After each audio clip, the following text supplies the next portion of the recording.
Well, hey there, and welcome to this edition of B.E.P Talks, where wonderful people, generous people, pardon me, come to share their beliefs, their experiences, and their passions. You see, they get me all choked up. Today, not an exception. We have the fabulous Lisa Baker, who is the founder of Ascentum, and she's going to talk to us today about a very interesting topic: what you tolerate, you teach. Please welcome today's guest, Lisa Baker. Hello, Beth. I'm so glad to be with you today. My absolute honor and pleasure to have you here on B.E.P Talks. You have, I am fascinated by what you tolerate, you teach. It's very thought provoking. Yeah, I No, appreciate you saying that. It's so interesting. I talk about this because having been a senior executive leader in Fortune 500 organizations, led big teams, I have seen what happens in culture in terms of the culture we say we want to have. Organizations will have their values on the wall and they talk about their culture, but what the reality is often different than what we say. Culture isn't built in statements. It's not in what's in strategy decks. It grows in those small, consistent moments in how leaders respond, what they reinforce, and what they allow without Mhm. comment. Without comment. So, without comment, is that like passive acceptance? Yes, it's passive acceptance. And I think it's not from, a lack of capability Hmm. or, the fear. And generally, leaders think, I want to give it some time. I don't want to be, get ahead of myself. Let me assess a little bit more. And often we think we're being kind, we're being thoughtful, allowing things to play out.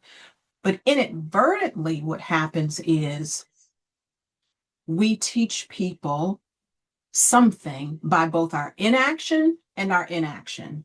We Absolutely. teach them something by what we say and what we don't say.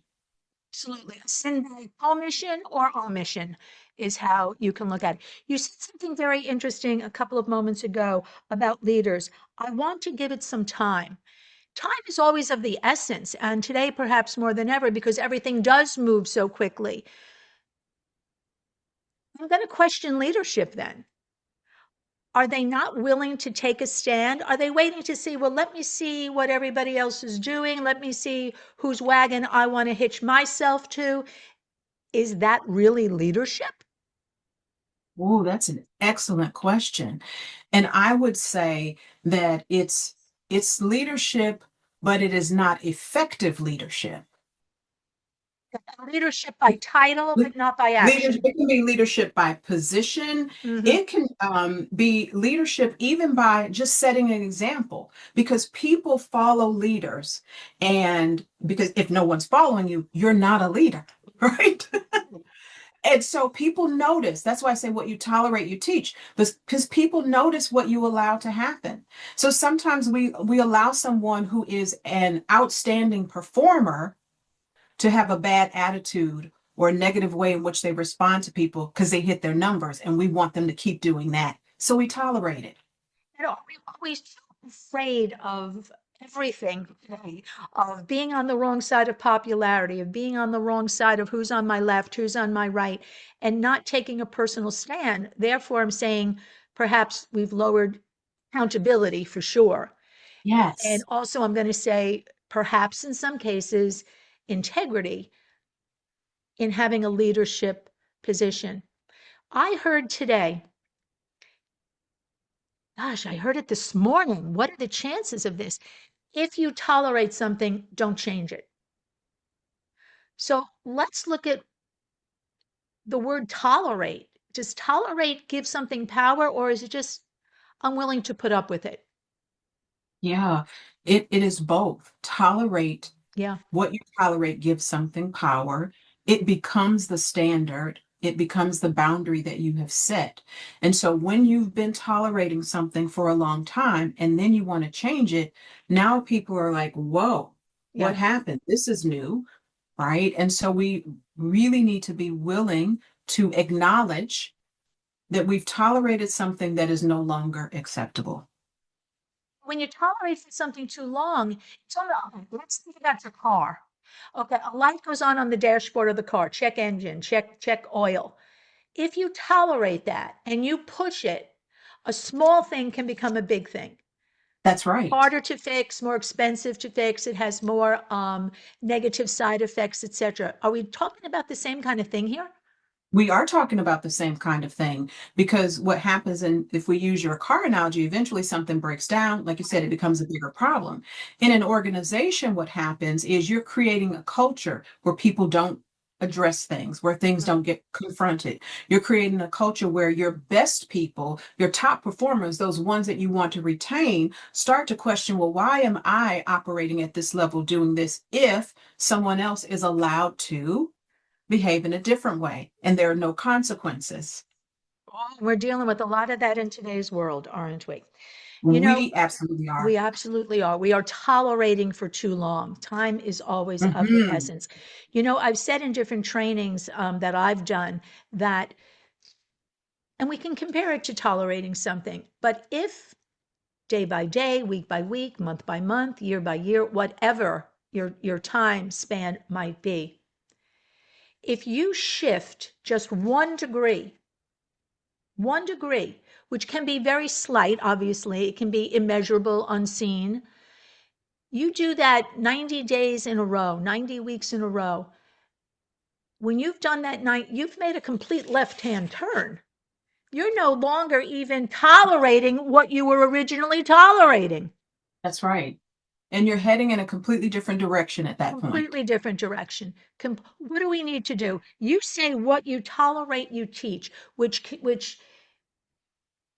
causes that toleration, if you will, kind of comparing it back to the car thing, to fester, perhaps, to get out of that, oh, what you were looking at years ago that you tolerated is not the same thing today. What do we do about this, Lisa? Talk to Oh, us. Talk listen, to us. I'm going to suggest three simple but effective things, Beth. Number one, we have to assess. Mm, Notice what's happening in the day to day in our organizations, what's working well, what things are drifting gradually off course, what's being quietly tolerated. That step of awareness mhm. as you assess is very important because you can't shift what you haven't noticed. So Brilliant. that's the first step, You noticing and can't assessing. you can't manage what you can't measure.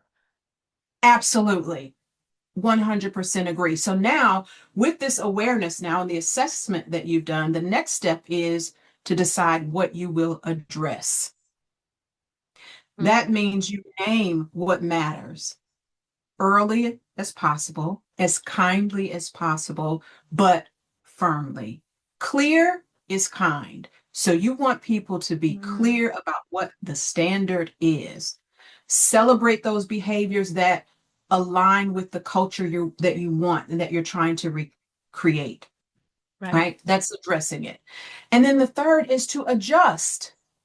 Make Mm, small, steady adjustments that strengthen the culture that you desire. Clarify one expectation at a time. Reinforce that with another, with a positive behavior, so that you're creating a pattern in the organization and you're modeling, really leading from a place of accountability, positive culture, yep, and one that is supportive. That is the best way to start to make that shift so that you are not inadvertently creating a culture that doesn't align with what you really want. oh my gosh, that's so logical. There's so much common sense in that. And I love assess, address, adjust, always be accountable. Yes. And you take, when I say control, I don't mean in a bad way about a dictatorship kind of control, is that you can always manage the situation so it Yes. doesn't get so out of hand. Why aren't Yeah. people And doing this, Lisa? This makes so much sense. What's the problem? yeah, it makes a lot of sense. I think at the core of the problem is a root of fear.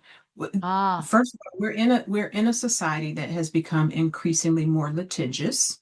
Mhm. And I think sometimes people are afraid that if I confront the thing that I see, that there may be some blowback in some way. Yeah. Maybe it comes back on me and people think that I'm not the kind of leader that I really want to be, that I'm seen as being biased, I'm seen as being too callous. But the reality is people want clear guidelines. Yes. They want leaders who say what they mean and mean what they say. When there is, I call it the say do ratio, right? That ratio of what you say to what you do should be 1 to 1 or as close as 1 to 1 as possible because we're human. Sometimes we can't do exactly what we said. But when you can't, you come back and communicate that. Beth, I told you I would do this. Here's something that has changed. Now I need to make a different decision. Can we align on what the new path forward is? That still creates 1 to 1. It builds trust, it builds confidence. People start to know what they can expect from you as a leader. And that's what drives the positive culture that we're striving for. Accountability can be both supporting and encouraging. It's not a negative thing to Oh, confront a situation. no, that's leadership.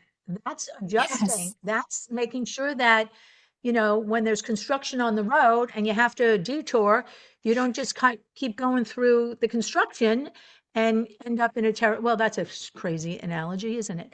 But, it's like if you're heading toward a If you disaster, see you're heading in the wrong direction, stop, turn around. change your course. So I think you said fear. Oh my gosh. Yes. Fear of being judged, fear of being on the outside of popularity. Mhm. Children are experiencing this a lot today, aren't they? That wanting Yes. to just be in the mainstream, no matter where it's headed, no matter Yeah. what it represents.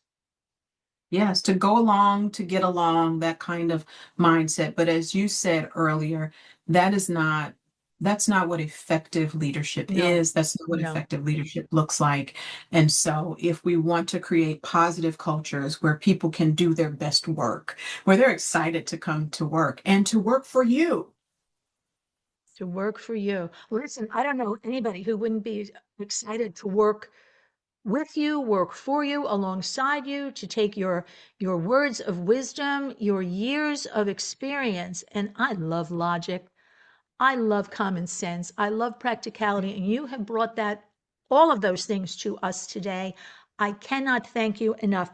Assess, address, adjust, become Yes. accountable.